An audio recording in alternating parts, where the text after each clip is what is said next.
বন্ধুরা, আজকে রান্না হবে চিকেন কষা।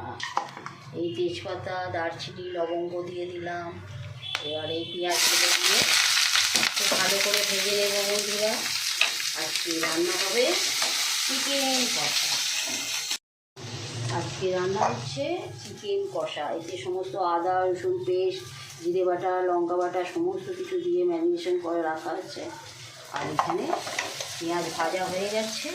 এবার এতে আমি দেবো, চিকেনগুলো দিয়ে দেবো, দিয়ে কষে থাকবো।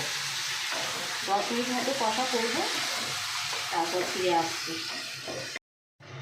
বন্ধুরা, আমার খুব সুন্দর করে কষা হয়ে গেছে, প্রায় হাফ সেদ্ধ হয়ে গেছে। এতে দিয়ে দিলাম টমেটো। এই টমেটো দিয়ে আরও 10 মিনিট মতো করতে দেবো। এতে দিয়ে দিলাম লবণ, আদা রসুন পেস্ট তো সবই দেওয়া ছিল, হলুদ গুঁড়ো, লঙ্কা গুঁড়ো, জিরে গুঁড়ো। আজকে রান্না হচ্ছে চিকেন কষা।